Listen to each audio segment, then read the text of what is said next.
पूरा गांव अंधों का ही था और अंधों के गांव में आया हाथी।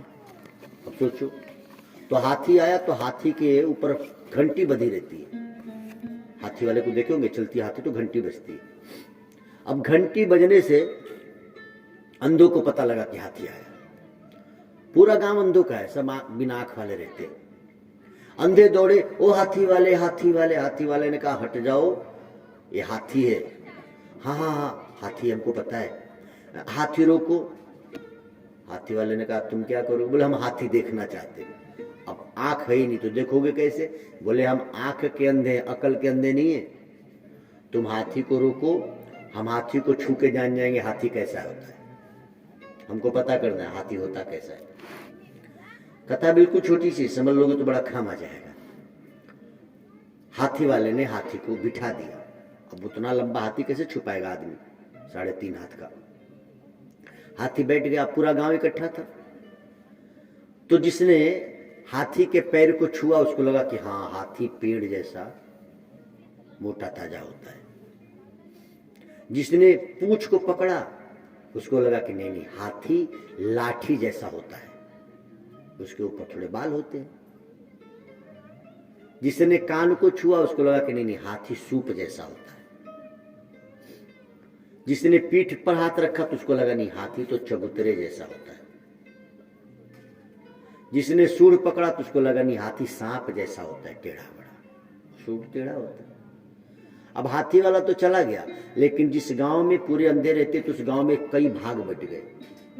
वो कान जिसने पकड़ा तो कहता था कि हम लोग क्या पागल है, हाथी सूप जैसा होता है।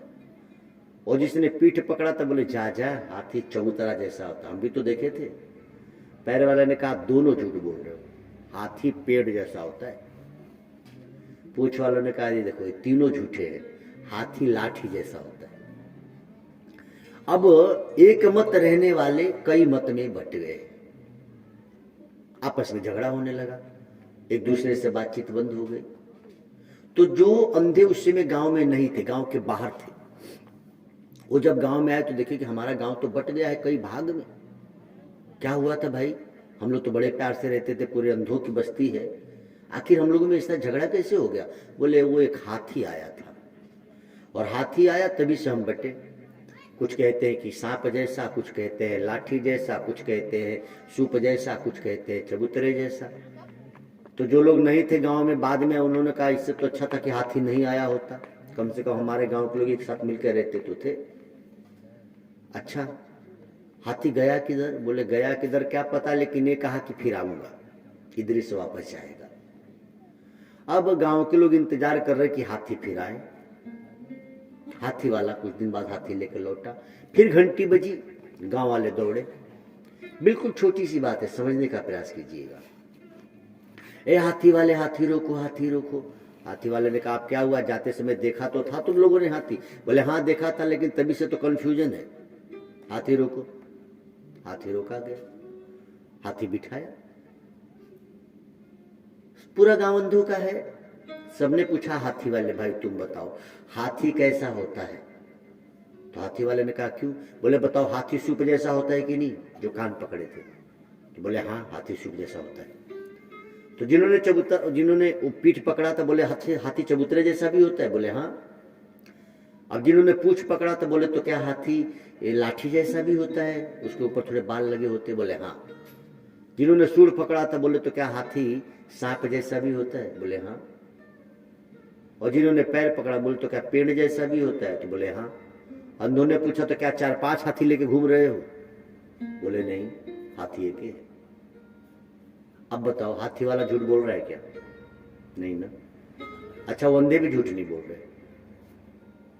अंधों ने कहा तो सही बताओ हाथी होता कैसा है? हाथी वाले ने कहा कि आप लोग जितना कह रहे हैं हाथी वैसा ही होता है। ऐसे कैसे हो सकता है भाई, सूप जैसा भी और सांप जैसा? बोले हाँ। ये बात मैं तुमको समझा नहीं पाऊंगा, ये बात तो तुमको आंख मिले और तुम देखो तभी समझ पाओगे। ये बात भी सच्ची है कि अंधों को आंख मिले और हाथी को देखे तभी वो समझ पाएंगे कि हाथी सूप जैसा भी है और सांप जैसा भी है, लाठी जैसा भी है और चबूतरा जैसा भी है। तो ये बात मैंने आपको क्यों सुनाई?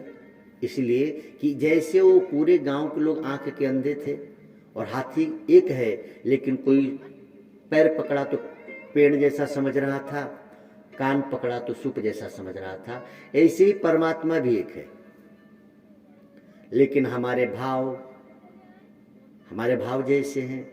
किसी ने राम रूप को पकड़ लिया है तो उसके लिए भगवान धनुष बाण वाले हैं, और किसी ने कृष्ण रूप को पकड़ लिया तो उसके लिए भगवान टेढ़े से मुरली वाले हैं। किसी ने शिव रूप को पकड़ लिया तो उसके लिए त्रिशूल वाले हैं। किसी ने दुर्गा रूप को पकड़ लिया तो उसके लिए शेर पे सवार भवानी मैया है। लेकिन वास्तव में भगवान कैसा है? तो सोई जान ही जही देहु जनाई। वास्तव में तो निराकार अखंड परमात्मा है।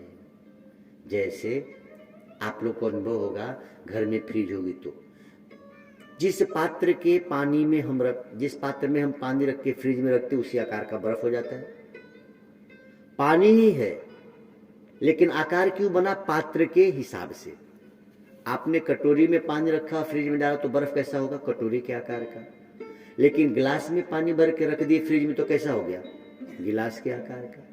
और जग में भर दिए तो जग के आकार का। वास्तव में पानी का कोई आकार हुआ? आकार है पात्र का। पानी तो निराकार है। ऐसे ही ब्रह्म भी है तो निराकार। आकार और साकार हमारे मन के भाव है। आप राम रूप में पूजो तो धनुष बाण होके मिलते हैं, कृष्ण रूप में पूजो तो बंसी बजाते हुए मिलते हैं, और विश्वनाथ रूप में पूजो तो बैल पे सवार त्रिशूल हाथ में लेकर डमरू बजाते हुए मिलते हैं। है निराकार। ये बात समझ में आ जाए तो झगड़ा खत्म। जैसे अंधों को ये बात समझ में आ जाए कि हाथी तो एक ही है, उसके सब अंग अंग है, तो झगड़ा खत्म हो जाए कि नहीं? तो आपका हमारा भी झगड़ा खत्म तब होता है जब हम सत्संग के द्वारा इस बात को समझ जाते हैं कि है तो निराकार ब्रह्म एक ही। हमारे भावों के हिसाब से उसके रूप और नाम अलग अलग हैं। ओम नमो